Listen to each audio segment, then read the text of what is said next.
Oke, bismillahirrahmanirrahim. Assalamualaikum warahmatullahi wabarakatuh. Waalaikumsalam Waalaikumsalam warahmatullahi warahmatullahi wabarakatuh. wabarakatuh.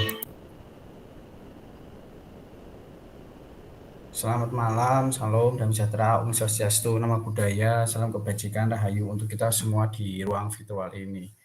Yang saya hormati kakak-kakak semua, guru PJOK yang hebat-hebat, guru PJOK pilihan yang sudah berkenan hadir di acara diskusi bersama di modul 1.5, di mana saya tahu sendiri dengan kesibukan kakak-kakak yang minggu-minggu ini sangat luar biasa dan banyak kegiatan, masih berkenan menyempatkan waktu. Ini di grup kami, di grup di grup fasilitator di Indonesia itu rame. Dan alhamdulillah saya bersyukur semangat kakak-kakak sudah luar biasa, tidak pernah ada kendala sampai detik ini. Saya harapkan tidak ada kendala sampai akhir, karena banyak sekali kendala kakak-kakak di luar sana, seperti mundur, banyak sekali yang mundur di tengah jalan terkait dengan takut tidak bisa mengikuti materi, ada yang takut tidak bisa PPG dan lain sebagainya. Padahal ini adalah jembatan kita kan, PKG PJOK ini. Dan sekali lagi saya ucapkan terima kasih, semangat kakak-kakak masih bisa bertahan sampai sini. Harapan saya sih sampai nanti kita selesai, benar-benar selesai tuntas, dan kakak-kakak bisa mendiseminasikan kepada rekan-rekan kakak-kakak yang nantinya akan ikut diseminasi, yang kemarin sudah selalu di-share sama Kak Lukman di grup. Oke, di pertemuan hari ini saya butuh banyak belajar justru dari kakak-kakak. Di sini kita akan belajar terkait dengan pengembangan kurikulum, di mana jelas saya di perguruan tinggi kurikulumnya berbeda dengan yang ada di sekolahan masing-masing, meskipun sebetulnya selalu mengikuti, tapi namanya berbeda. Misalnya di tempat saya ada kurikulumnya MBKM, Merdeka Belajar Kampus Merdeka. Kalau di kakak kurikulum Merdeka kan hampir sama, tetapi ada lagi Kurtilas. Tempat saya tidak ada Kurtilas, tetapi namanya berbeda, tidak Kurtilas tempat saya. Nah, di dalam pembelajarannya pun beda-beda tipis, tapi kontennya memang sedikit berbeda. Nah, di sini saya pribadi ingin banyak masukan dari kakak-kakak, termasuk mungkin dari rekan-rekan yang lain, memberikan masukan ke rekan-rekan satunya lagi, karena pasti sekolah masing-masing memiliki kurikulum, ada yang masih menggunakan Kurtilas, sudah menggunakan Kumer dan lain sebagainya. Dan harapan saya di diskusi ini sangat menarik, kita banyak sekali dapat materi baru di malam hari ini. Dan seperti biasa, kesepakatan bersama muncul ya kakak-kakak. Muncul Kak. Muncul. Muncul Kak, muncul. Kesepakatan bersama kita menyalakan kamera, mematikan mikrofon, hadir seutuhnya, menghargai waktu bersama, maksimalkan fitur chat. Nah, nanti ada fitur chat yang nanti klik raise hand sebelum bertanya, atau gangguan teknis adalah hal yang wajar. Nah, jadi nanti misalnya gangguan sinyal sedikit itu enggak jadi soal. Halo Bapak Ibu, nah, tujuan dari sesi kita kali ini adalah yang pertama, peserta dapat memahami 3 karakteristik utama kurikulum Merdeka serta keterkaitannya dengan prinsip pemikiran Ki Hajar Dewantara. Yang kedua, peserta mampu memahami pengembangan kurikulum PJOK. Yang ketiga, peserta mampu memahami penyusunan program PJOK yang berkualitas dengan backward design. Nah, di sini ya, kata kuncinya di sini. Di sini nanti kita akan belajar terkait dengan backward design, di mana saya tadi baca diskusi di LMS, kakak-kakak ada sebagian yang sudah melaksanakan backward design, tapi banyak yang belum. Bagi saya itu wajar, karena saya juga sebelum tahu backward design ini saya tidak pernah menjalankan itu. Ternyata setelah tahu terkait backward design ini, saya sekarang coba menjalankan ini di perkuliahan juga. Dan nanti kita belajar bersama-sama terkait apa itu backward design. Nah, di sini kita akan belajar 2JP, jadi nanti kita mungkin akan selesai sekitar jam 8 lebih 5 menit, karena ini nanti kita butuh 5 menit ya. Nah, apa sih prinsip pemikiran Ki Hajar Dewantara? Ada yang tahu? prinsip pemikiran Ki Hajar Dewantara sebelum kita masuk ke materi?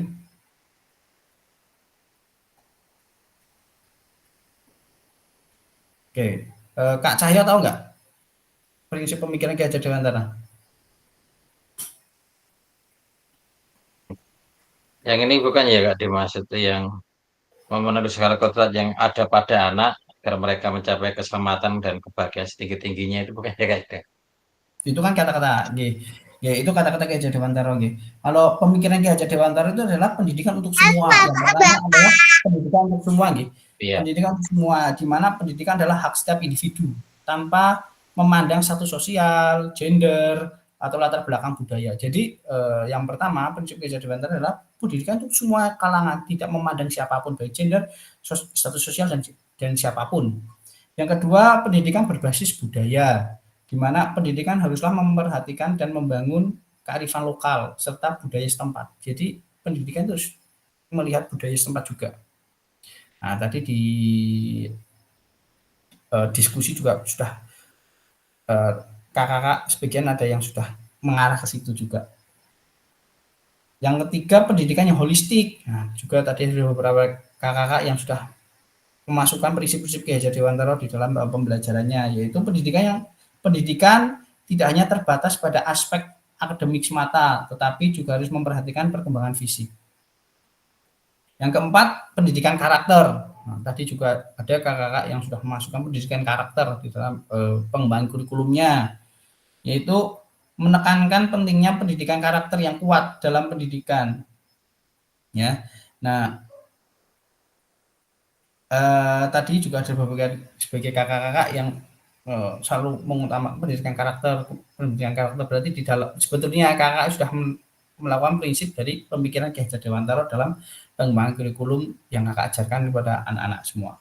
Yang kelima, pendidikan yang relevan dalam kehidupan, di mana pendidikan harus memberikan pengetahuan dan keterampilan yang dapat diterapkan dalam kehidupan nyata. Oke. Yang keenam, pendidikan sebagai alat pembebasan, di mana pendidikan sebagai alat pembebasan dari ketidakadilan dan penindasan. Itu adalah prinsip-prinsip dari Ki Hajar Dewantara. Nah, nanti prinsip-prinsip ini yang akan kita sangkut pautkan atau kita masukkan atau kita sisipkan dalam pengembangan kurikulum di PJOK dengan metode, dengan model backward design. Seperti itu. Nah, agenda kita sesi ini adalah ada 3, yaitu backward design, yang kedua pengembangan kurikulum PJOK, yang ketiga pemikiran Ki Hajar Dewantara dan kurikulum Merdeka. Kita masuk yang pertama, backward design dalam pengembangan kurikulum PJOK. Nah, ini. Menurut kakak-kakak, dari skala 1 sampai 10, kira-kira seberapa dalam pemahaman kakak-kakak tentang kurikulum PJOK? Saya Kak Badri mungkin bisa membantu saya menjawab. Monggo.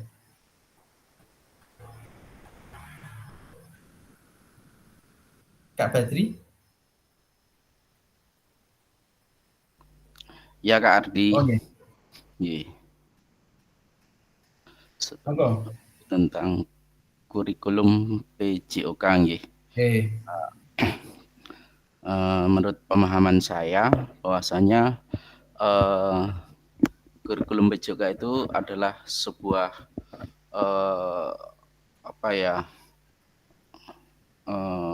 sebuah desain tentang pembelajaran untuk PJOK selama masa yang kita tentukan. Itu mungkin ya tentunya kalau di dalam pembelajaran kita itu 1 tahun pembelajaran, tahun pelajaran itu yang di situ bagaimana kurikulum itu berisi tentang pengetahuan, keterampilan dan karakter itu melalui pendidikan gerak gitu Kak. Oke. Itu pemahaman saya Kak. Terima kasih. Kalau Kak Badri dari skala 1 sampai 10 dan yang lain monggo nulis di kolom chat ya, dari skala 1 sampai 10 kakak-kakak itu paham terkait dengan kurikulum PJOK selama ini di skala berapa? Saya itu misalnya saya itu di skala 5 terkait kurikulum PJOK. Karena apa? Karena selama ini saya itu bingung dengan kurikulum yang ada di Indonesia. Ada kurikulum apa tuh KTSP, ada kurikulum 2013, sekarang Kumar, saya itu bingung, pusing ya. Ini saya bingung menggunakan kurikulum yang mana. Nah, itu kan itu sering terjadi di lapangan gitu, semuanya, termasuk saya juga sama. Itu makanya dari skala 1 sampai 10 rekan-rekan bisa tulis di chat berapa pahaman kakak-kakak terkait kurikulum PJOK itu. Kalau Kak Badri berapa?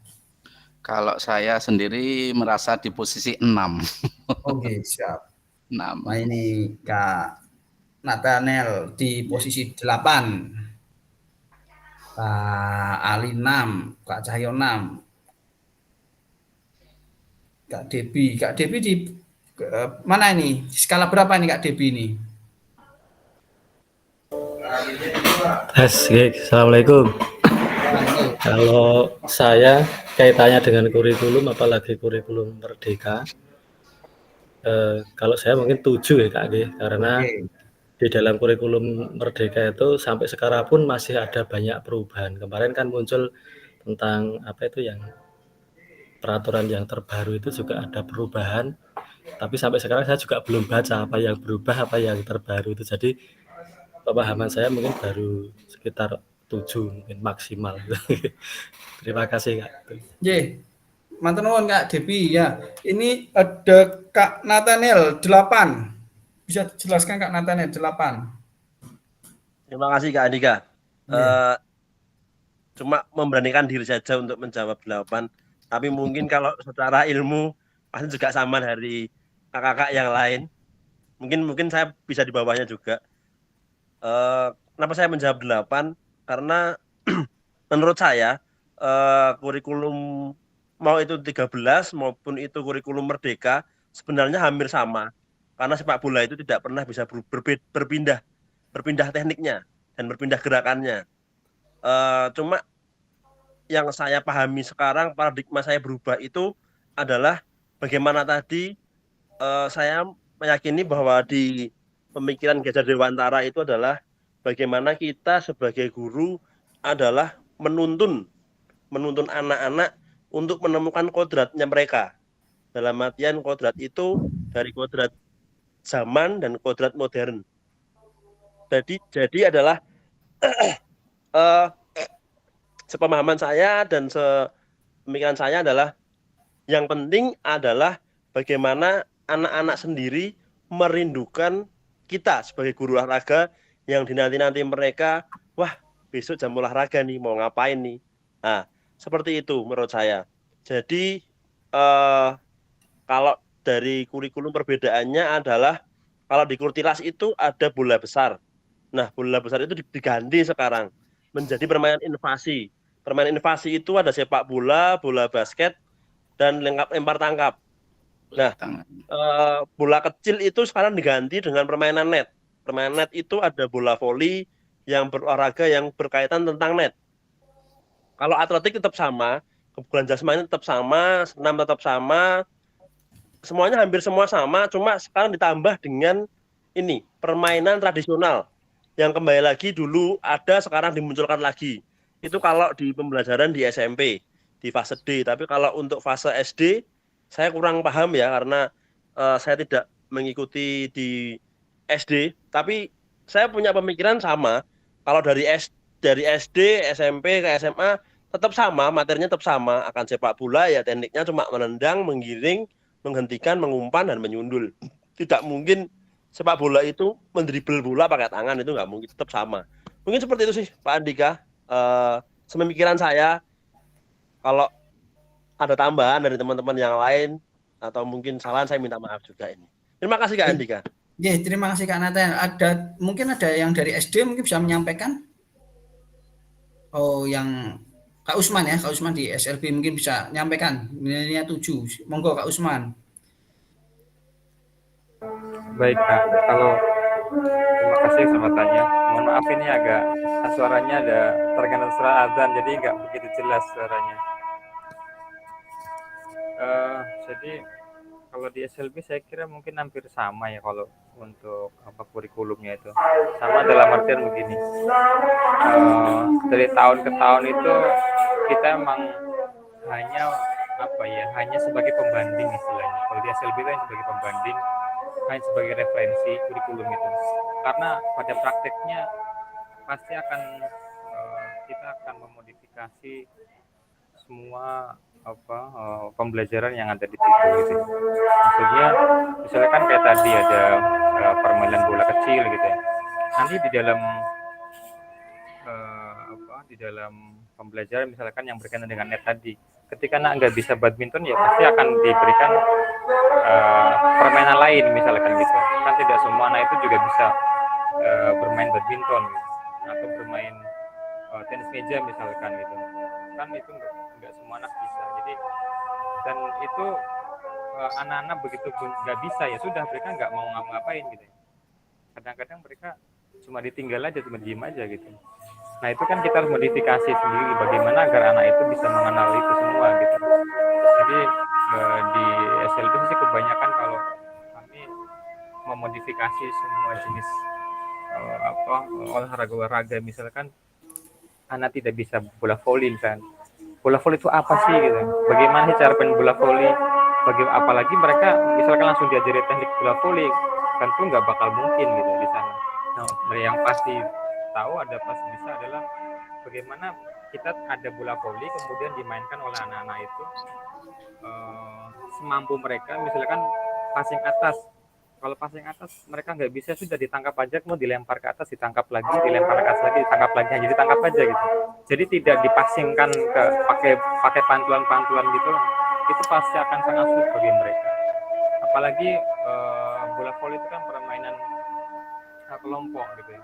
Mereka sangat banyak anak-anak di SLB itu yang mereka belum tahu bagaimana kerjasama, bagaimana cara mengoper ke lawan dan ke teman dan seterusnya, itu akan sangat sulit bagi mereka. Jadi ya paling bisa yang paling mungkin paling mudah adalah pembelajaran secara individu tadi. Maksudnya olahraga individu itu sangat mudah bagi mereka untuk diadopsi daripada permainan-permainan yang sifatnya berkelompok gitu.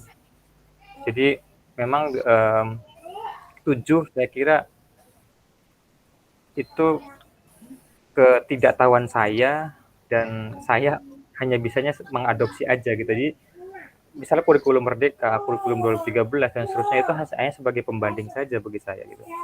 Saya kira itu. Terima kasih. Oke, berarti di SLB itu tidak ada kurikulum khusus, nggak ada ya? Tetap mengikutnya kurikulum yang normal ya, sekolah normal ya? Itu. Sejauh ini sih begitu ya. Walaupun memang ada kurikulum khusus, cuman ya isinya hampir-hampir sama sih Kak. Mirip-mirip aja gitu. Jadi ya sama aja, nanti kita kembali lagi misalkan kurikulum kan tidak mencakup semuanya. Misalkan satu kasih kurikulum, tapi misalkan grahita ringan, grahita sedang itu kan berbeda. Apalagi grahita yang di bawahnya lagi tuh misalnya grahita aja 3 jenis gitu. 3 jenis gitu. Itu kan tidak bisa disatukan. Tidak bisa disamakan kurikulumnya. Jadi itu harus berbeda. Misalnya kan CP juga macam-macam, sebel pasi itu kan macam-macam jenisnya, itu juga harus sendiri-sendiri, nggak bisa dijadikan satu gitu. Jadi emang ya sekali lagi itu sebagai pembanding saja, bukan acuan ya, kita sebagai acuan aja. Jadi nggak kita berpatokan ke situ, tapi ya tadi ya, pembanding. Kalau kurikulum 13 begini, kurikulum Merdeka seperti ini. Jadi kita hanya memodifikasi yang sudah ada. Terima kasih Kak. Oke, Kak Natal mau menambahkan mungkin, Kak Natal. Iya, mau menambahkan Kak Andika. Kalau dulu di Kurtilas itu kan kurikulumnya ada kurikulum pengetahuan sama keterampilan untuk penekanannya di olahraga. Sedangkan kalau di kurikulum Merdeka ini kan semacam ini ya Kak. Semacam modelnya adalah pembelajaran berdiferensiasi ya. Di mana kita harus memfasilitasi anak-anak dari minat, bakat mereka sendiri, dan juga bagaimana minat mereka untuk apa? Minat mereka untuk belajar dari visual, audiovisual, sama kinestetik ya. Mungkin itu juga kita harus pikirkan itu, karena memang ternyata dari situ juga ada baiknya juga ketika melakukan pembelajaran seperti itu. Karena kemarin saya sudah mencoba sedikit beberapa kali melakukan pembelajaran berdiferensiasi di sekolah. Mungkin itu Kak tambahannya. Oke, terima kasih Kak Natal sudah menerapkan fakte ya, pembelajaran fak ya, virtual Ya, apa tadi vir- eh, visual, audiovisual visual, sama kinestetik. kinestetik sama lagi teknik kalau nggak salah ya, fakte kalau nggak Audi- salah, fakte kalau nggak Iya, salah, ya gitu ya, ada tekniknya kalau nggak salah itu, kalau saya pernah baca itu ada T-nya, ada iya. tekniknya. Oke, Kak Debi ini yang dari SMA, mungkin ada mau tambah. Sebenarnya saya juga mau pengen ada yang dari SMK nggak ya? Nanti saya pengen tanya juga. Yang dari SMA monggo Kak Debi. Baik, terima kasih. Mungkin secara umum aja ya Kak Ge. Tadi sudah disampaikan bahwa kurikulum itu berbeda kurikulumnya, tapi untuk materi kebanyakan sama itu memang benar. Tapi kalau saya baca di keputusan Kepala Badan Kurikulum dan Asesmen yang terbaru itu ada istilah kalau di tingkat SD, mungkin KB atau TK, itu fokus untuk pendidikan jasmaninya di membangun fondasi gerakan mungkin gitu. Kemudian yang untuk kelas 6 sampai kelas 8 itu adalah mengeksplorasi kemungkinan gerakan itu bisa digunakan untuk apa saja, mungkin seperti itu gitu. Kemudian yang untuk kelas 9 sampai 12 itu sudah mengembangkan keahlian. Nah, mungkin titik perbedaan kita antara level TK, SD, dan SMA mungkin di situ. Tapi kalau untuk materi mungkin sama gitu. Sepak bola mungkin dasar menendang bola atau apa seperti itu, mungkin yang berbeda hanya itu saja. Tapi untuk materi mungkin bisa sama. Itu Kak Dika, mungkin tambahan saya itu saja. Terima kasih. Oke, terus Pak Kak Debi jawabannya terkait dengan apa namanya tingkatan-tingkatannya nggih. Dan nanti setelah selesai ini saya juga belum baca, saya searching saya dapat CP yang terbaru, CP yang pembelajaran PJOK. Nah, nanti ada PJOK, nanti saya kasih halaman berapa yang PJOK baik SD, SMP maupun SMA. Nanti bisa untuk gambaran kakak-kakak ya untuk melaksanakan nanti capaian pembelajaran yang akan dicapai terkait dengan kurikulumnya. Sebetulnya saya ingin ada yang SMK nggak di sini? Ada Kak? Sini kali nggih. Iya betul. Yang SMK saya ingin pendapatnya yang dari SMK Kak. Karena SMK ini sama sensitif. Contohnya pasti timbul pertanyaan, kenapa PJOK dihilangkan di kelas 12? Ya, padahal PJOK penting. Nah itu. Monggo yang menurut segi SMK bagaimana? Baik, saya akan mencoba menjelaskan ya Kak. Yang pertama kaitannya dengan kurikulum mungkin di tingkat SD, SMP, SMA, SMK mungkin itu kan ada di fasenya ya. Kalau di SMK itu di fase E. Jadi di fase E itu sebenarnya dia lebih dikembalikan lagi ke sekolah masing-masing. Dia mau mengembangkan sepak bola, dia mau mengembangkan apa boleh. Yang penting di situ hanya ada bola besar, bola kecil dan sebagainya, tapi tidak dijelaskan harus seperti apa. Hanya untuk pengembangannya disesuaikan dengan sekolah masing-masing, menyesuaikan kondisi dan juga minat dan bakat dari peserta didiknya, seperti itu kalau di SMK. Berkaitan dengan hilangnya jam di kelas 12, ini memang kalau di SMK kan memang namanya aja sekolah menengah kejuruan, jadi memang lebih diperbanyak di sana di mapel-mapel kejuruannya, karena kan SMK ini kan pada akhirnya endingnya outputnya kan nanti untuk siap bekerja dia, sehingga mapel-mapel produktif diperbanyak di situ, dengan konsekuensi yang mapel-mapel normatif adaptif seperti Penjaskes, PJOK ini jamnya dikurangi untuk biar menambah mapel-mapel yang produktif, sehingga konsekuensinya jam-jam yang mapel produktif mapel adaptif maupun normatif seperti Penjaskes ini berkurang, termasuk sekarang ini yang berkurang di kelas 12 ya kan. Di SMA tidak ada lagi Penjaskes di kelas 12, hanya kelas 11, 10 dan 11. Seperti itu Kak penjelasan dari saya. Terima kasih. Oke, terima kasih. Kalau menurut Kak Ali sendiri ya, ini tidak melihat dari kurikulum. Menurut Kak Ali sendiri, sepakat nggak PJOK dihilangkan di SMK kelas 12? Kalau menurut saya pribadi tidak sepakat Kak, karena memang bagaimanapun pelajaran PJOK ini sangat penting sekali untuk mendasari mapel-mapel yang lain juga, karena seperti contoh di SMK itu memang endingnya nanti untuk bekerja lah, untuk siswa bekerja, untuk siap bekerja kan pasti di situ nanti juga ada seleksi termasuk seleksi fisik gitu kan.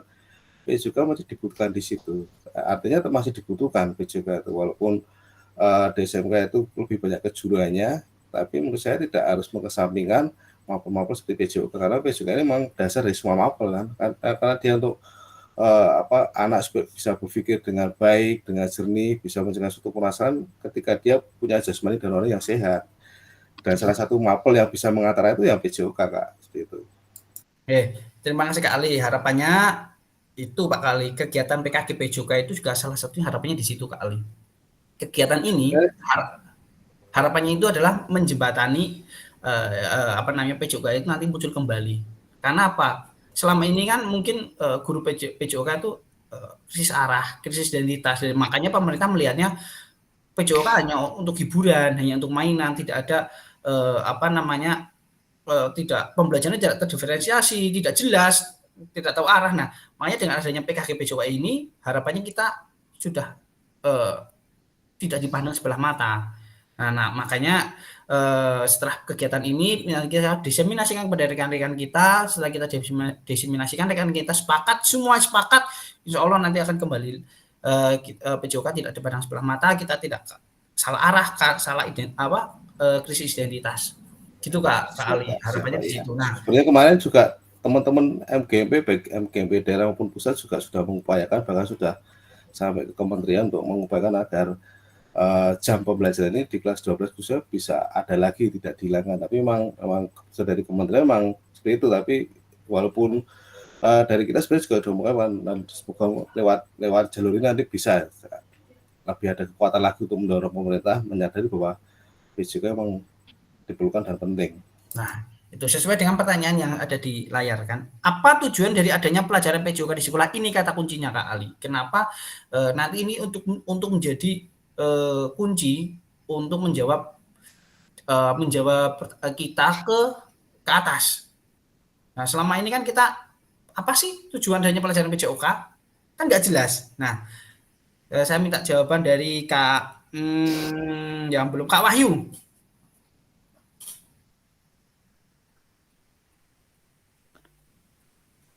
Kak Wahyu? Iya Kak. Apa tujuan dari adanya pelajaran PJOK di sekolah? Kalau menurut saya pribadi itu pembelajaran yang awal seutuhnya yang tidak bisa dilakukan di dalam kelas itu di olahraga bisa kita sentuh Kak. Contoh dari misal kita karakter, jadi tidak hanya sekedar jasmaninya saja, tapi dari karakter itu kan lebih mudah disentuh ketika pelajaran PJOK daripada di kelas. Itu menurut pribadi saya Kak. Dan saya lebih menekankan ke karakter Kak, apalagi untuk SD itu seperti karakter kedisiplinan, misal habis olahraga harus cuci tangan, dari hal-hal yang sederhana seperti itu Kak, sportivitas seperti itu Kak. Oke, terima kasih. Berarti lebih ke karakter ya, kalau ya, menurut karena kalau untuk kecerdasan itu seharusnya juga menurut saya itu mungkin lebih cepat juga untuk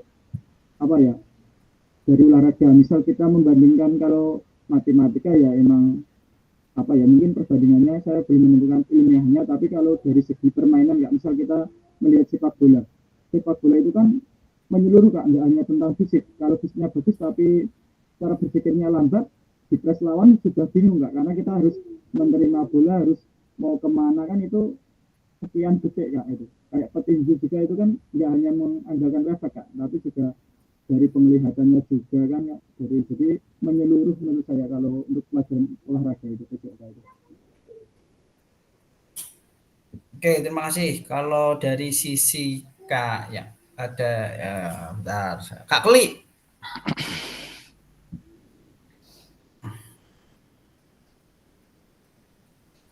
Menurut Kak Keli, apa ini? Ya Kak, terima kasih Kak.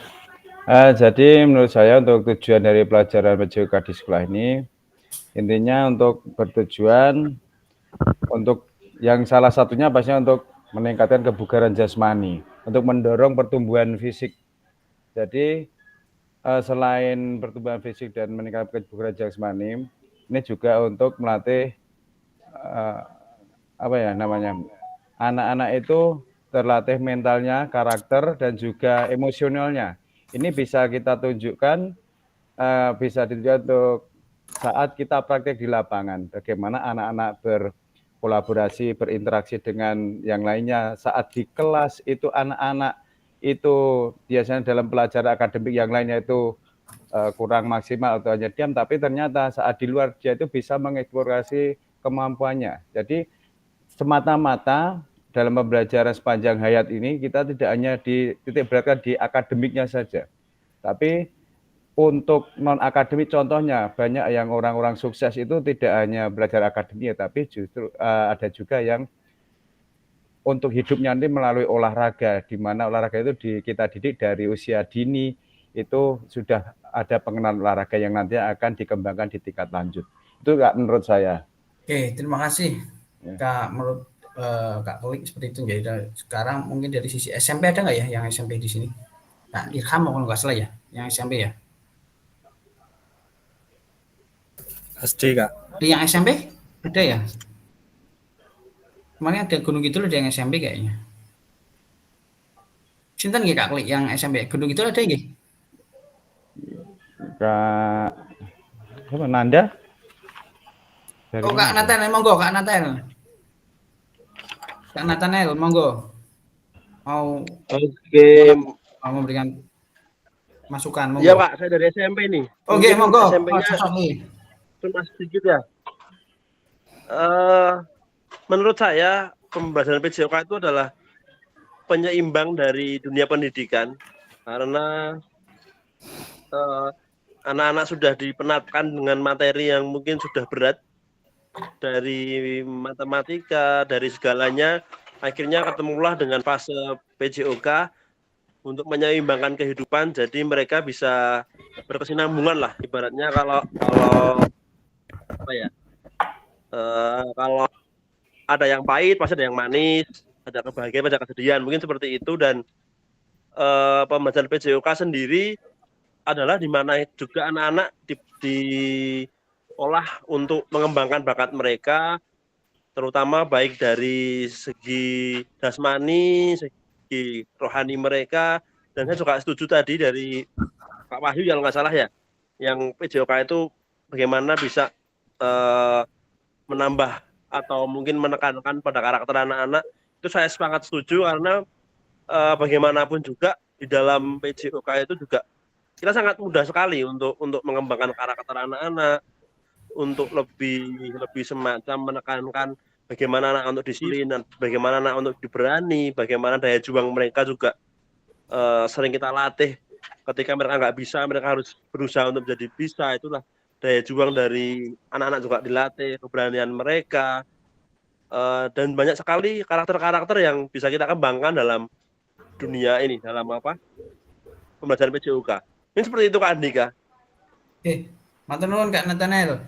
Oke, berarti ada karakter, gerak dan sebagainya nggih. Tadi ada beberapa aspek.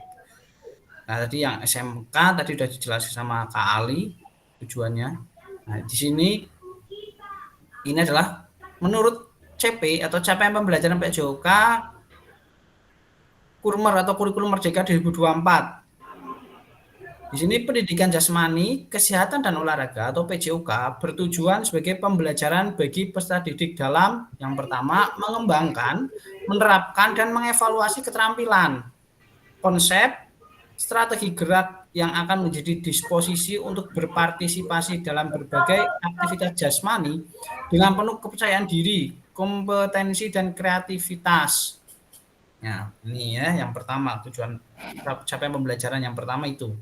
Yang kedua, membantu dan memberi dukungan mereka dalam memilih gaya hidup sehat. Nah, tadi sudah disampaikan, gaya hidup sehat sepanjang hayat tadi, dan aktif secara jasmani. Yang ketiga, membangun dan menerapkan keterampilan sosial dan emosional. Tadi juga disampaikan Kak Wahyu, emosional, karakter, melalui konteks pembelajaran yang menekankan nilai-nilai fair play, kerja tim, dan inklusivitas. Yang keempat, menanamkan apresiasi dan mengembangkan sikap positif dan aktif secara jasmani sepanjang hayat sebagai upaya peningkatan keseluruhan kualitas hidup. Nah, tadi sudah dijelaskan semuanya, kakak-kakak sudah masuk ke ranah ini semua, gitu. Berarti sudah sepakat, kita sudah tidak salah arah lagi. Kita dari satu kesepakatan tadi terkait capaian pembelajaran, meskipun penjabarannya berbeda-beda, tapi intinya sama, gitu. Nah, sepakat kita satu tujuan, dah jelas. Nah, ini ada satu pertanyaan. Terlepas dari kurikulum apapun, apakah selama ini kakak-kakak sudah memahami dengan baik tujuan mata pelajaran dan menjadikan sebagai acuan? Nah, kalau Kak Mai, di tempat Kak Mai sudah pakai masih menggunakan kurtilas atau sudah menggunakan kumer? Nah, monggo. Dan apakah selama ini Kak Mai sudah memahami dengan baik tujuan mata pelajaran dan menjadikan sebagai acuan? Monggo Kak Mai. Ya, baik. Terima kasih. Di tempat saya di sekolah dasar menggunakan 2 kurikulum ya, Kak. Karena di sekolah saya masih dalam taraf Merdeka Belajar atau jadi menggunakan 2 kurikulum. Kelas 1 dan 4 menggunakan kurikulum Merdeka, di kelas 2, 3, 5, dan 6 itu menggunakan kurikulum 2013. Terlepas dari kurikulum apapun, apakah selama ini Bapak Ibu sudah memahami dengan baik tujuan mata pelajaran dan menjadikannya sebagai acuan? Saya kalau ketika mengajar selalu memberikan penjelasan kepada anak di awal pembelajaran, di pembuka pelajaran saya selalu memberikan pengertian kepada anak itu apa tujuan pembelajaran kita hari ini. Contoh yang kecil, peserta didik atau murid itu dapat mempraktikkan gerak lokomotor dalam permainan tradisional dengan benar. Contoh saja gobak sodor, itu tujuannya. Tujuannya tadi permainan gerak lokomotor nih Kak. Jadi kemudian saya menyesuaikan dengan materinya dengan permainan tradisional gobak sodor. Jadi dalam permainan gobak sodor itu tentu saja di dalamnya ada gerakan-gerakan yang dapat dilakukan anak, baik itu berjalan, berlari, lompat atau loncat dan sebagainya. Jadi anak tahu arah dari pembelajaran yang saya tuntun kepada anak, kemudian nanti bisa menerapkannya pada pembelajaran inti seperti itu. Jadi setiap awal pembelajaran saya selalu memberikan pengertian kepada anak itu arah atau tujuan pembelajaran yang akan saya lakukan. Walaupun dalam kurikulum Merdeka ya itu agak sedikit berbeda, walaupun ada berdiferensiasi dengan berbagai macam penyesuaiannya, baik dari profil belajar, kemudian kesiapan belajar dan sebagainya, itu harus kita sesuaikan dengan keadaan yang ada di lapangan seperti itu Kak. Oke, Kak Mai, berarti selama ini Kak Mai itu dalam melaksanakan pembelajaran itu yang pertama apa tujuan capaian pembelajaran dulu ya? Capaian, terus urutannya berarti dalam pembelajarannya, dalam melaksanakan kurikulumnya, capaiannya, terus alur tujuan pembelajaran, kemudian tujuan pembelajaran ya. Alurnya terus ya. Kalau asesmen ditaruh di mana Kak Mai? Asesmen tentu saja saya berikan di terakhir ya, karena saya sering kadang kalau masih waktunya itu memungkinkan saya melakukan refleksi dalam pembelajaran. Jadi yang merefleksikan pembelajaran tidak hanya saya sendiri atau tidak hanya mengevaluasi kalau dari saya. Jadi anak-anak saya pantik dengan pertanyaan-pertanyaan, apakah yang kamu dapatkan dari pembelajaran hari ini, apakah sudah sesuai dengan tujuan pembelajaran yang kita harapkan tadi di awal atau belum? Kalau belum, kenapa? Apa penyebabnya? Apa faktor-faktor yang bisa menyebabkan tujuan pembelajaran kita itu tidak tercapai, atau sudah tercapai, apa kelebihannya, seperti itu Kak. Jadi di akhir selalu saya berikan refleksi sambil ngetes lah, intinya ngetes pemahaman anak sejauh mana dengan pembelajaran yang sudah dilakukan. Oke, terima kasih Kak Mai. Terima kasih. Kalau menurut Kak Tri Aryani,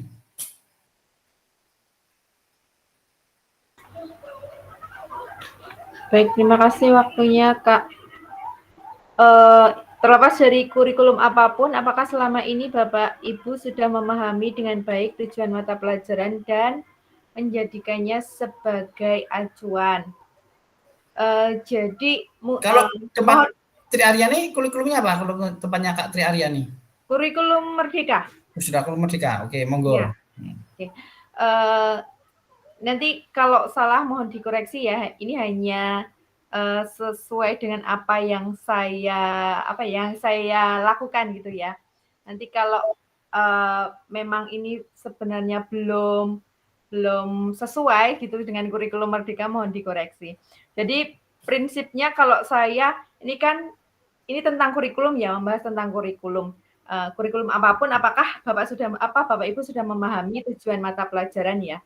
Jadi kalau saya prinsipnya kalau kurikulum kan kurikulum itu kan menyesuaikan dengan zamannya ya. Jadi dari kurikulum 94, kurikulum 2013 dan sebagainya itu kan menyesuaikan dengan zamannya. Jadi yang tujuan utamanya itu yang penting kita tahu tujuan kita menyampaikan PJOK ke anak itu apa. Jadi kurikulum itu kalau yang saya sepengetahuan saya ya, ini mungkin beda dengan kakak-kakak yang lain. Jadi kan itu kurikulum itu menyesuaikan dengan zamannya. Ketika sekarang sudah zamannya seperti ini, maksudnya sudah berbeda dari yang dulu. Jadi kurikulum berusaha untuk menyesuaikan dengan zamannya.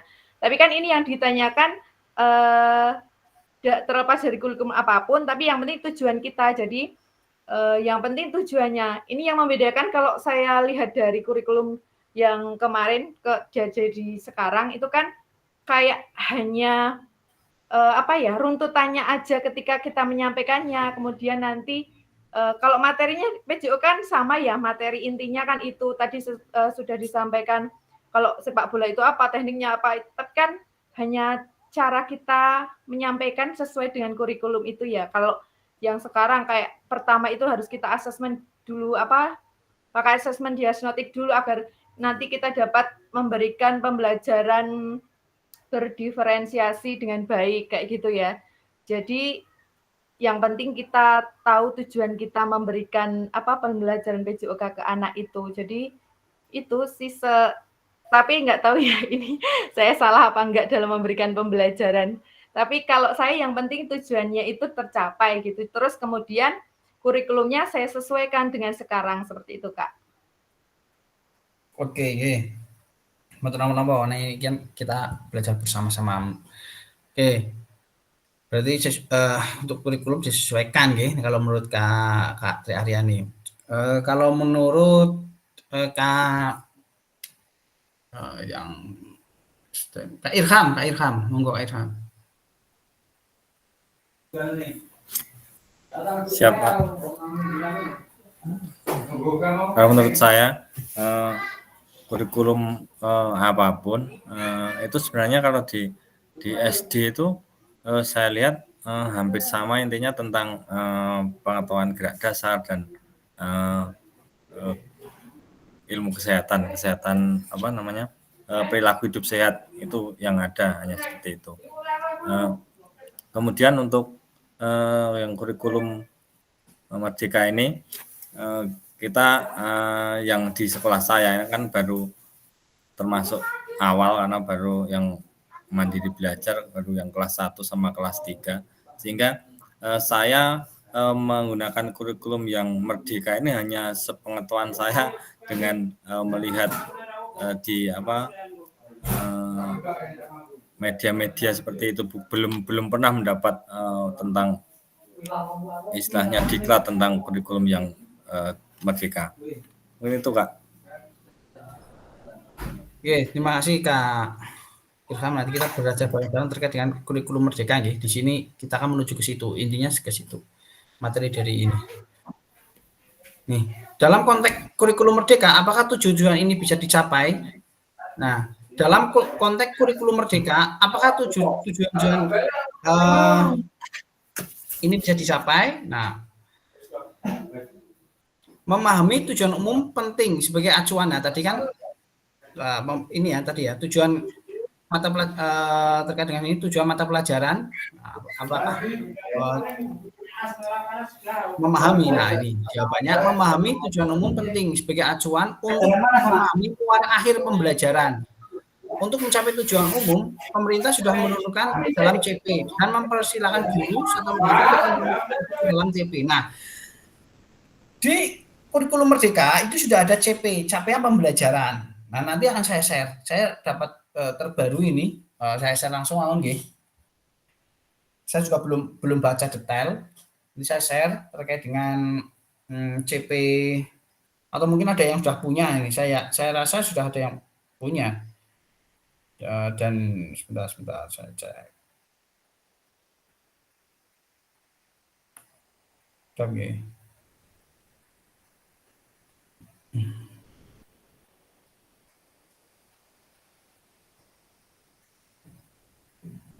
Kak.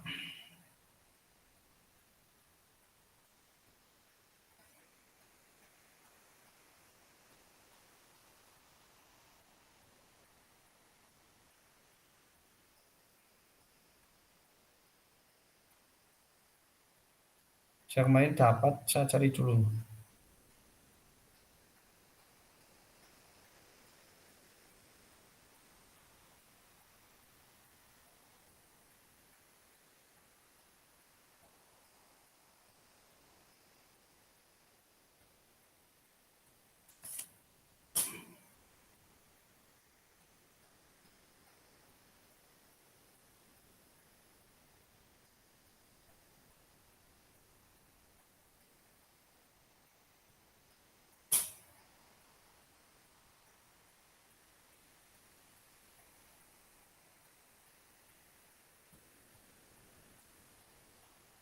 Jadi saya sudah kirim ya. Jadi capaian pembelajaran itu sudah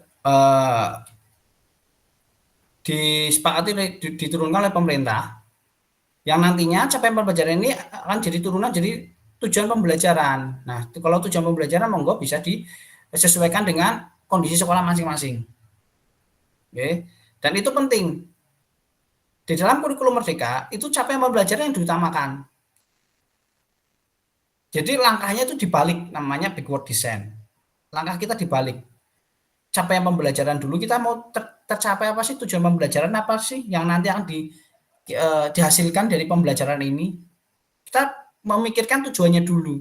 Oh, saya mau ngajar sepak bola, tujuannya dribbling misalnya, apa shooting misalnya. Tujuannya apa dari shooting ini? Tujuannya dulu, baru nanti di dalam secara tujuan nanti ada asesmen, yang kedua asesmen, yang ketiga baru model pembelajarannya nanti. Wah, modelnya mau seperti apa? Jadi model itu di terakhir. Gitu nggih.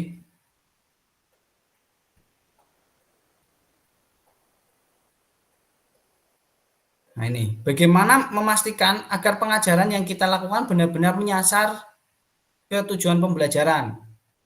Karena seringkali pengajaran langsung fokus pada materi atau aktivitas apa yang harus dilakukan murid. Sepakat tidak selama ini kita seperti ini?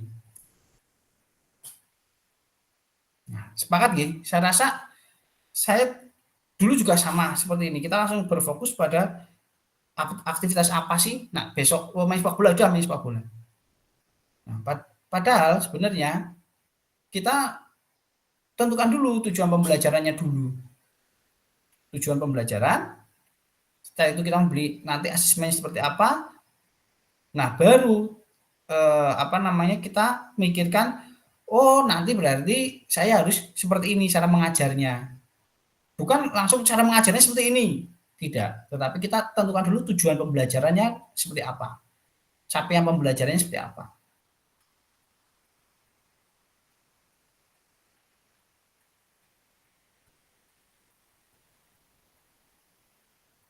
Nah, di sini proses backward design dalam pengembangan kurikulum secara umum melalui 3 tahap di bawah ini. Yang pertama, mengidentifikasi capaian pembelajaran. Nah, tadi tentukan dulu capaian pembelajarannya dulu. Kakak menentukan capaian pembelajarannya dulu. Nah, setelah itu sudah menentukan capaian pembelajaran, baru menentukan metode penilaian. Metode penilaiannya mau seperti apa sih? Nah, setelah itu merencanakan pengalaman belajar dan strategi pembelajarannya. Nah, coba nanti bisa dibuka bareng-bareng atau monggo kakak-kakak dibuka di komunitasnya MBKMP atau KKG-nya, apakah RPP yang kakak-kakak miliki sudah seperti ini atau belum rangkaiannya, urutannya sudah seperti ini atau belum. Yang pertama, capaian pembelajaran sesuai dengan kurikulum Merdeka, ya. Ini sesuai kurikulum Merdeka harusnya capaiannya seperti ini, urutannya seperti ini. Mengidentifikasi capaian pembelajaran terlebih dahulu, yang kedua metode penilaiannya, yang ketiga merancang pengalaman belajar dan strategi pembelajaran. Nah,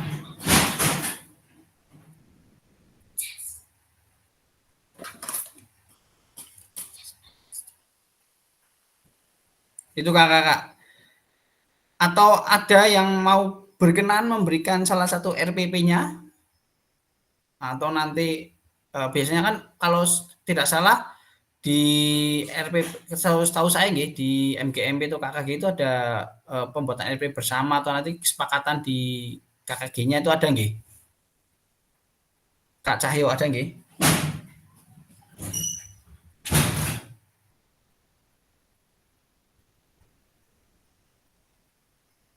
Tes, suara saya masuk? Masuk, Kak. Iya.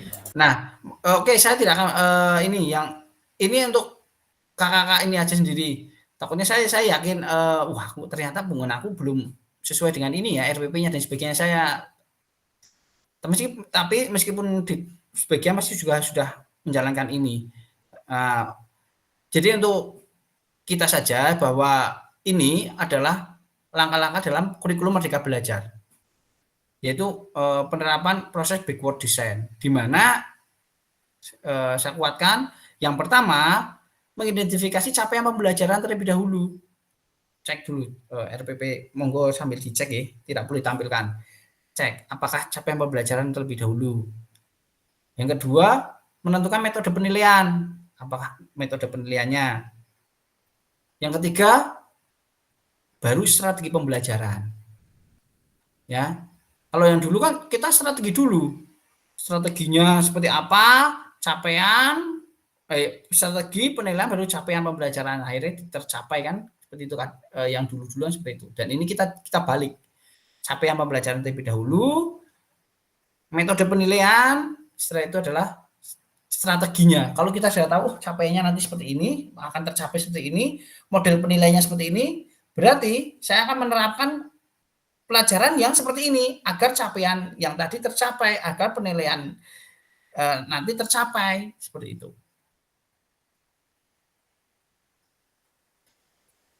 Nah ini pesan kunci. Backward design merupakan proses sistematis yang memastikan kesesuaian kurikulum dengan capaian pembelajaran yang diinginkan. Nah, saya ulangi. Backward design merupakan proses sistematis yang memastikan kesesuaian kurikulum dengan capaian pembelajaran yang diinginkan. Backward design juga pada akhirnya membantu guru menyelaraskan antara tujuan, langkah pembelajaran, dan penilaiannya. Jadi ini akan sangat membantu sekali untuk kita antara tujuan, langkah pembelajaran, dan penilaiannya diselaraskan. Enak sekali ini kalau kita sudah paham terkait dengan backward design. Oke, kita masuk ke aktivitas kedua, penyusunan program PJOK. Nah, di sini kurikulum berbasis standar. Nah, ini kurikulum merupakan seperangkat aktivitas untuk menguasai keterampilan. Sepakat tidak ini? Sepakat. Kurikulum merupakan seperangkat aktivitas untuk menguasai keterampilan loh. Dengan tadi ya, pengertian yang tadi itu. Tidak nggih? Buku teks peserta didik dapat dikatakan adalah suatu kurikulum. Buku teks peserta didik suatu kurikulum. Sepakat tidak? Tidak. Nah, yang ketiga, kurikulum adalah suatu standar untuk mengetahui apa yang peserta didik harus pelajari, meliputi keterampilan, pengetahuan, dan sikap. Sepakat, nggih? Sepakat. Sepakat.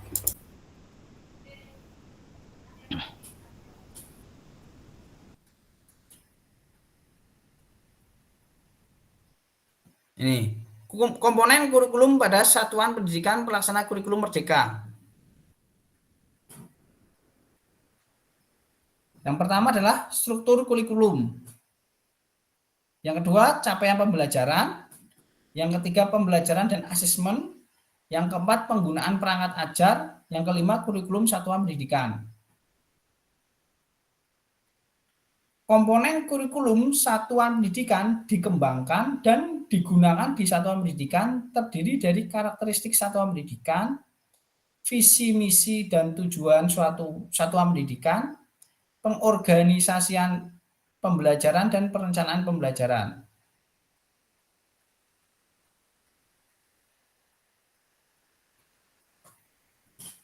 Nah, mengapa kurikulum operasional berbeda antar satuan pendidikan?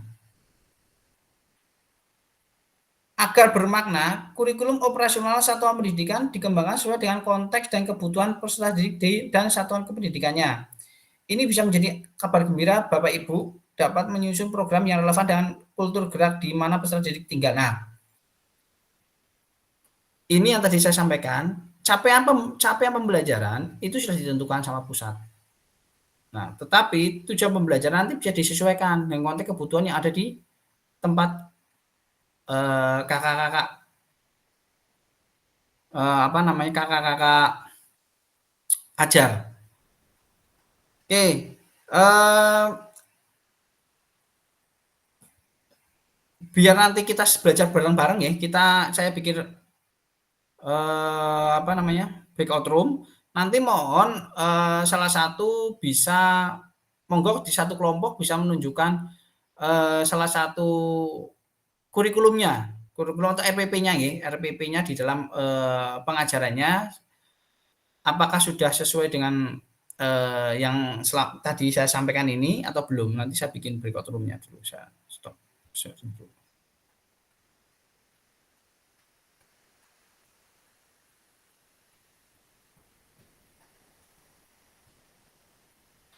Jadi nanti saya bikin 3 kelompok seperti biasa.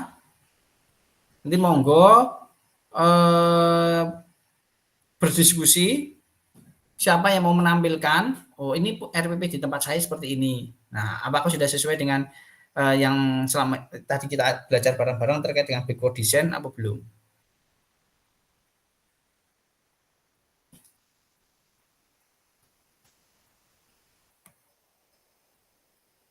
Oke, sudah 3 kelompok, saya kasih waktu.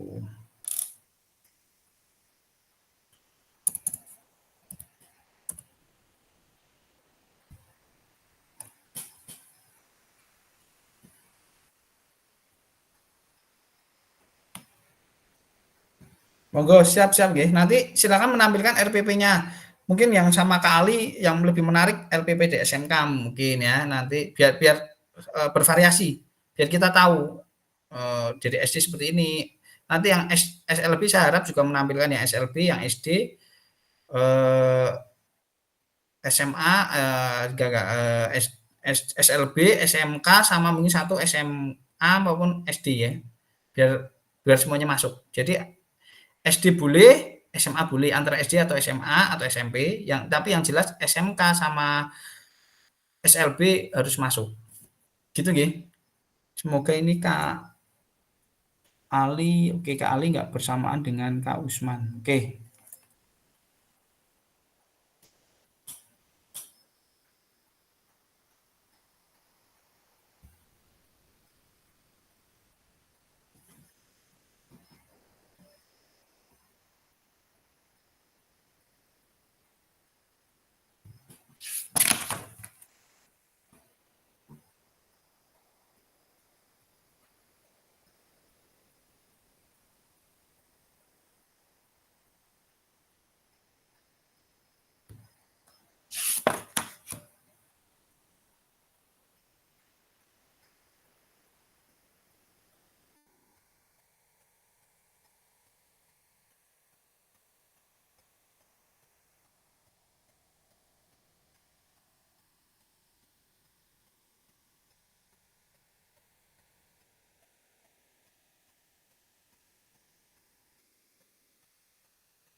Oke, terima kasih Kakak. Terima kasih Kak Hendra, Kak Usman, sama Kak Ali sudah memaparkan di kelompok-kelompok kecil. Yang tadi itu ada pemantik untuk besok di modul 1.6. Di mana Kakak saya harapkan nanti semuanya memiliki RPP. Oke, semuanya nanti berdiskusi di grup. Nah, yang tadi sampaikan Kak Usman, Kak Indra, dan Kak Ali. Ya, nanti untuk modul 1.6 nanti apakah sudah sesuai dengan Merdeka Belajar, sesuaikan dengan yang sudah aja, yang Kakak alami sekarang aja. Ya, jangan nanti sambil menunggu modul 1.6 Kakak cari Merdeka Belajar seperti apa dan sebagainya. Ya, sesuaikan aja dengan yang sudah yang selama ini kita ajarkan aja. Nanti kan kita diskusi bareng di situ. Nah, tadi hanya pemantik untuk nanti kita di modul 1.6 biar nanti pada saat di modul 1.6 tidak bingung lagi belum nyiapkan dan sebagainya. Nah, nanti di 1.6 nanti saya harapkan seperti tadi ya, diskusi seperti tadi. Jadi kalau besok yang modul 1.6 nanti kita kupas secara grup besar. Tadi kan di room kecil-kecil. Nah, besok di 1.6 dipaparkan. Ini kita belum memaparkan. Saya hanya gambaran aja untuk besok kita menuju ke 1.6. Besok kita akan diskusi seperti itu dan saya harapkan nanti per peserta mempunyai RPP masing-masing dan nanti berdiskusi di kelompok kecil-kecil dan nanti bisa dipaparkan di kelompok besar salah satu dari kelompok kecil tersebut. Nanti di kelompok lain bisa menanggapi atau menambahkan. Harapan saya nanti ada yang menambahkan atau yang menanggapi. Karena menanggapi dalam arti bukan menyalahkan tetapi memberi masukan atau bertanya ya, kita saling bertanya biar kita jadi tahu semuanya.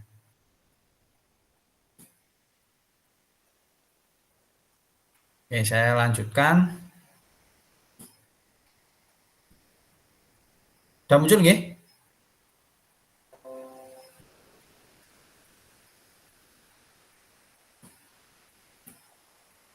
Nah, ini. Mari berbagi cerita pada saat Bapak Ibu menyusun kurikulum PJOK. Nah, tadi sudah bercerita kita sudah bikin room masing-masing. Di situ saya melihat pada ketawa-ketawa, ada yang terkait dengan kurikulumnya masing-masing ya. Kita lanjut, tadi sudah masuk ke room tadi ini. Nah, ini pertanyaan pemantik. Bagaimana Bapak Ibu atau kakak-kakak selama ini merancang program PJOK sebagai bagian dari pengembangan kurikulum mata pelajaran PJOK? Kak Azhar, monggo.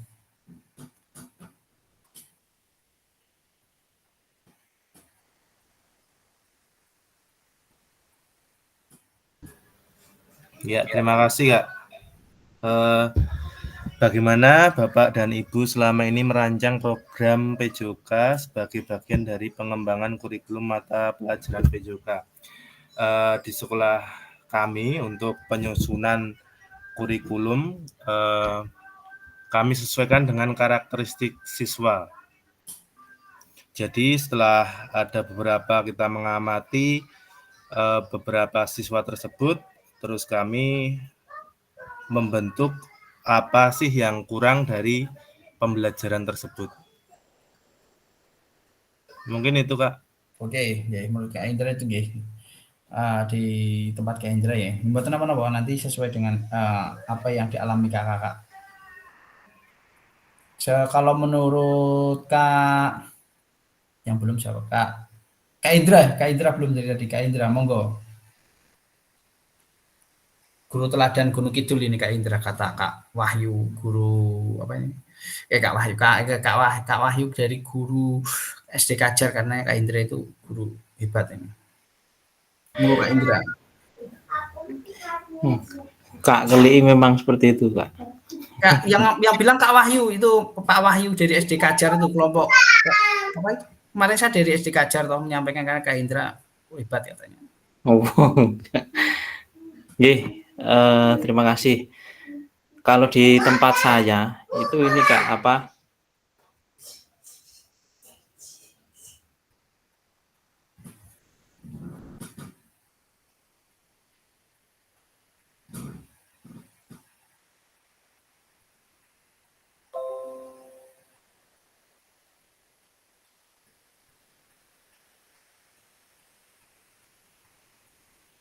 Cek cek. Kak Indra terganggu kayaknya ya. Sepertinya keluar Kak. Oke. Oke, saya minta tolong yang belum.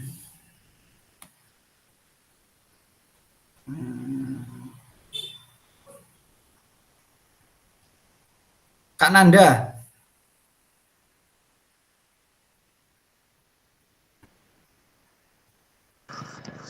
Maaf Kak, ini baru di jalan dari tadi.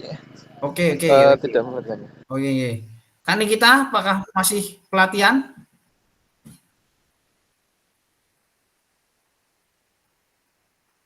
Monggo Kak Nikita. Oh Kak Maftuh Ihsan mau menjawab kayaknya. Kak Maftuh udah tadi ya? Oh ya, siap. Belum Kak, belum. Makanya cungkan tangan. Oke. Monggo. Ya baik.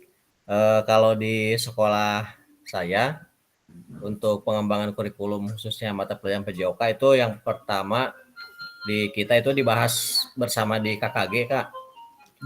Nah tapi pas di KKG itu hanya apa ya gambaran apa rancangan besarnya. Tetap kita di sekolah bisa menyesuaikan kembali dengan kondisi yang ada di sekolah, sesuaikan dengan kondisi anak, kondisi sekolahnya juga gitu. Karena kenapa kita difokuskan di KKG? Karena khususnya di daerah kami, jadi ingin ada satu indikator yang sama, keberhasilan yang dicapai khususnya di daerah kami gitu kan. Cuman tetap dikembangkan di sekolah masing-masing, tapi tidak menghilangkan struktur besar yang sudah disusun di KKG seperti itu Kak. Oke, siap. Oke, matur nuwun. Ini pertanyaan kedua, apa saja yang selama ini kakak-kakak anggap menjadi sesuatu yang bernilai untuk dipelajari murid di kelas? Kak Chandra, monggo. Terima kasih. Menurut saya selama ini yang dalam konteks kelas PJOK yang bernilai yaitu tentang gerak dasar, kemudian selain keterampilan gerak, juga tentang pengetahuan kesehatan atau pola hidup sehat bagi anak, dan juga bagaimana anak bekerja sama dengan sesama teman, kemudian bermain dengan sportif, dan nilai-nilai pelajar Pancasila yang harus diterapkan ke anak-anak gitu Kak mungkin. Jadi tidak hanya dari segi keterampilan dan pengetahuan saja, tapi juga dari segi sikapnya anak gitu. Jadi kadang ada di sekolah kami itu ada anak yang memang berkebutuhan khusus itu tidak mau berinteraksi dengan temannya di kelas, tapi saat pembelajaran olahraga dia mau berinteraksi. Jadi mungkin sosialisasi bekerja sama dengan teman itu menjadi suatu hal yang penting dalam pembelajaran olahraga. Terima kasih. Matur nuwun Kak Chandra, berarti intinya ya proposal pada murid ini Kak Chandra ini belum siapa nih tadi ya.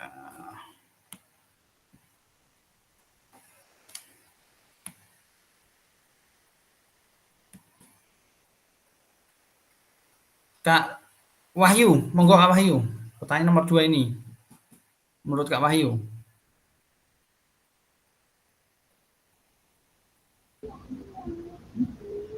Apa saja yang ini ya Pak, yang bernilai?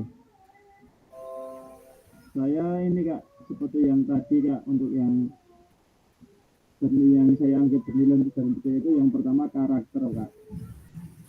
Karakter kalau bisa saya sesuai kurikulum Merdeka, jadi sesuai profil pelajar Pancasila Kak. Yang saya tekankan itu.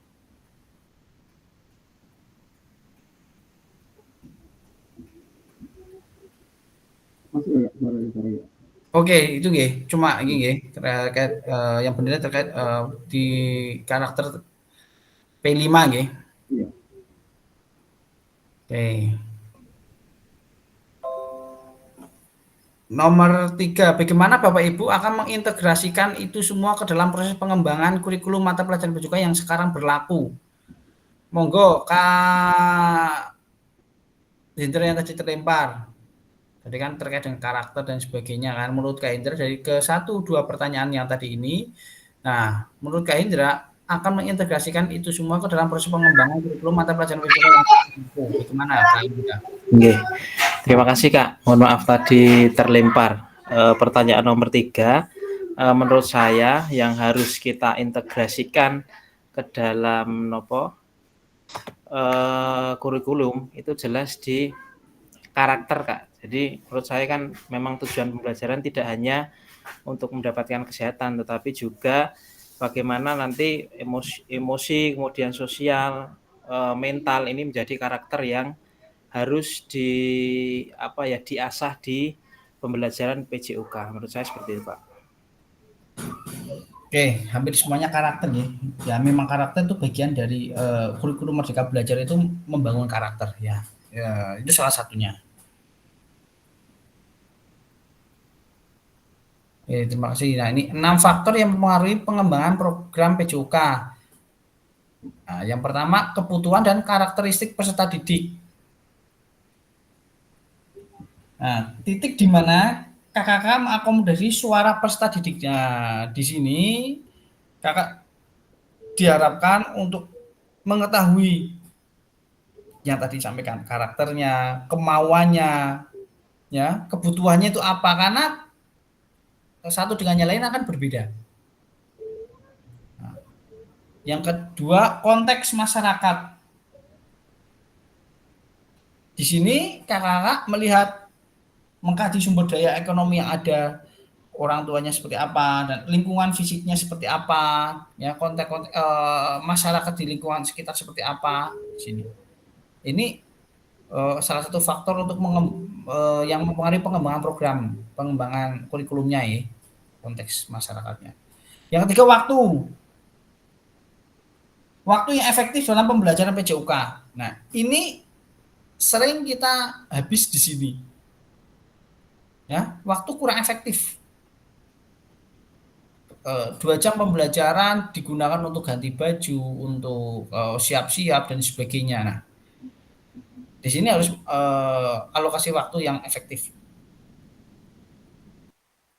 Yang keempat, alokasi jam pembelajaran, jam pelajaran. Nah, antara SD, SMP, SMA ini akan berbeda alokasi jam pembelajarannya.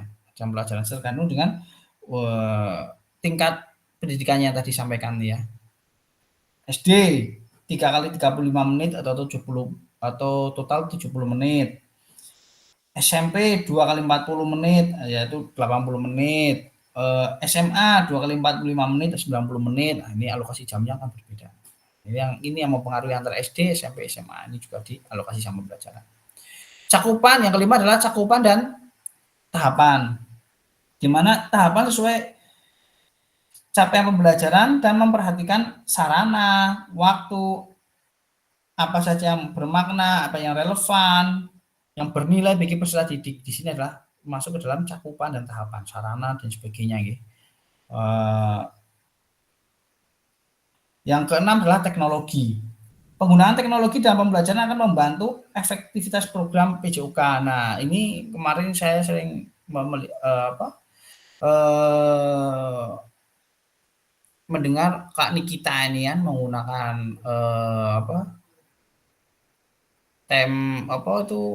teknologi Padlet, terus Timespace atau apa kemarin Kak Nikita sampaikan itu. Nah, ini juga penting ya, karena apalagi tadi Kak Tri Aryani juga menyampaikan kan, sesuaikan dengan perkembangan zaman. Nah, ini berarti ini masuk ke sini. Teknologi harus kita masukkan. Nah, kita masuk ke aktivitas ketiga. Karakteristik utama kurikulum Merdeka dan artikulasi Ki Hajar Dewantara dalam pendidikan nasional. Nah, jadi 3 karakteristik utama di dalam kurikulum Merdeka ada yaitu adalah fokus pada materi esensial. Yang kedua, pengembangan kompetensi dan karakter yang tadi disampaikan kakak, karakter. Dan yang ketiga adalah fleksibilitas pembelajaran, fleksibel pembelajarannya. Yaitu adalah karakter utama dari kurikulum Merdeka. Nah, jadi yang tadi sampaikan kakak, saya tadi lebih ke seperti ini. Nah, ini kita berpatokannya ke ini, nggih. Ya, tadi saya sampaikan adalah fokus pada materi esensial, yang kedua pengembangan kompetensi dan karakter, dan ketiga fleksibilitas pembelajaran. Nah, ini menurut kakak, kata kunci apa yang berulang kali kita telah bahas dalam pengembangan kurikulum PJOK? Menurut Kak yang belum, ya tadi sering jawab, Kak Nathaniel, monggo. Menurut Kak Nathaniel, kata kunci apa yang selama hampir 2 jam ini kita bahas terkait dengan pengembangan kurikulum PJOK? Menurut saya adalah kurikulum merdeka ya, yang sering-sering dibahas adalah bagaimana pengembangan kurikulum itu ya. Kata kuncinya apa? Kata kuncinya adalah pengembangan dari pembelajaran PJOK, kurikulum PJOK. Bagaimana kita menyusun ini kurikulum PJOK sendiri, pembelajaran kita.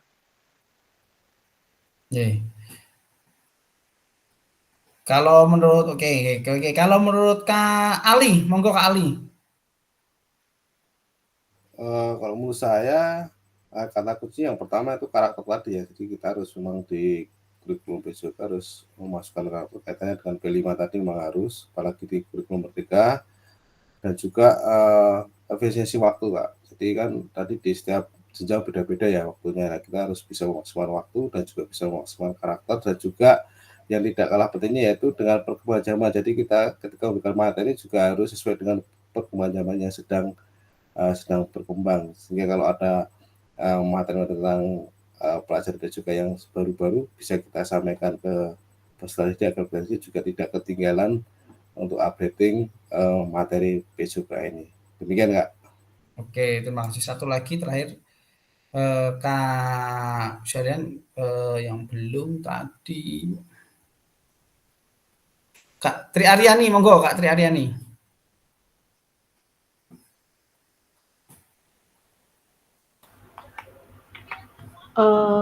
Menurut saya ya, tadi kata kunci apa yang berulang kali kita telah bahas dalam pengembangan kurikulum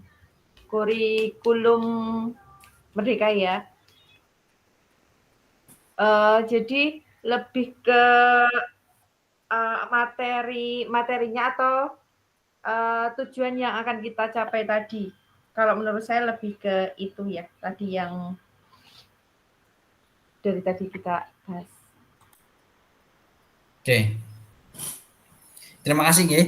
Oke. Dari hampir 2 jam kita bahas. Jadi intinya tadi sudah saya sampaikan ada 3, yaitu kita fokus pada materi esensialnya, yaitu muatan yang paling diperlukan untuk mengembangkan kompetensi dan karakter peserta didik. Nah, tadi sampaikan karakter. Yang kedua, pengembangan kompetensi dan karakter, pengembangan kompetensi sosial, emosional, dan moral peserta didik. Yang ketiga, fleksibilitas pembelajaran. Kurikulum dapat disesuaikan dengan kebutuhan pengembangan kompetensi peserta didik, karakteristik satuan pendidikan, dan konteks lingkungan sosial budaya setempat. Nah, tadi disampaikan oleh Kak Ali ya. Jadi 3 itu. Ya, terima kasih Kak Ali ya. Jadi sudah tepat sekali menjawabnya. Ada poin pentingnya adalah terkait dengan waktu, karakter, dan kompetensi sosial, emosional, dan sebagainya ya, terkait dengan lingkungan, budaya, dan sebagainya.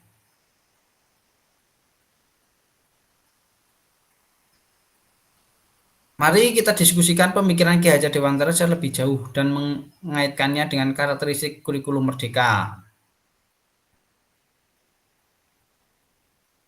Nih, Ki Hajar Dewantara menggarisbawahi bahwa maksud pendidikan adalah menuntun segala kodrat yang ada pada anak-anak agar mereka dapat mencapai keselamatan dan kebahagiaan yang setinggi-tingginya, baik sebagai manusia maupun sebagai anggota masyarakat. Oleh sebab itu, pendidik itu hanya dapat menuntun tumbuh atau hidupnya kekuatan kodrat yang ada pada anak-anak agar dapat memperbaiki lakunya, bukan dasarnya. Hidup dan tumbuhnya kekuatan kodrat anak. Oke kakak-kakak, kita jadi akhir acara. Intinya untuk besok di modul 1.6 saya minta kakak-kakak sudah menyiapkan RPP-nya masing-masing dan nanti kita berdiskusi seperti tadi. Nanti saya harapkan saling bertanya, saling memberi masukan karena memang di lapangan, kondisi di lapangan itu terkait dengan kurikulum masih pada bingung ya. Ini saja saya juga ini ada yang CP terbaru ya, yang diperbarui lagi saya juga belum baca, yang tadi saya share, monggo kita bisa baca bareng-bareng. Itu ada berapa halaman dan sudah saya pilihkan yang PJOK di halaman ini. Monggo kakak-kakak bisa pelajari. Nanti di modul 1.6 kita bisa kuatkan lagi pemahaman kita terkait dengan kurikulum PJOK dan nanti terkait modul aja dan sebagainya. Mungkin itu kakak-kakak pertemuan kita hari ini di malam ini. Saya ucapkan terima kasih pada kakak-kakak. Sebelumnya kita foto bersama sebelum saya tutup dengan doa. Oke, saya foto ya. 1, 2. Oke, terima kasih. 1, 2. Oke. Wah, Mas Kak Ihsan ini masih semangat ini. Oke, saya harapkan kakak-kakak tetap semangat. Kita bertemu lagi kalau nggak salah hari Selasa ya. Kalau nggak salah di jadwal hari Selasa itu mungkin kita Apa ya Kak? Selasa ya, Selasa sore ya mungkin ya, jangan malam karena ini kenapa saya tadi malam ini saya baru pulang dari gladi bersih di Gor ini ada Kapolda Cup. Jadi ini juga saya izin, ini belum selesai, ini saya karena ada janjian dulu dengan kakak-kakak, akhirnya saya izin pulang. Untuk Selasa mungkin kita laksanakan sore lah habis asar karena pagi saya ada kegiatan persiapan akreditasi tempat saya kakak, jadi masih agak ribet. Oke, terima kasih. Saya akhiri dengan doa. Monggo doa menurut agama dan kepercayaan masing-masing. Doa mulai.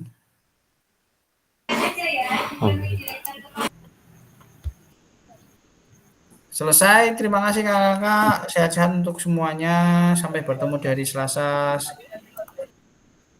Assalamualaikum warahmatullahi wabarakatuh. Selamat malam.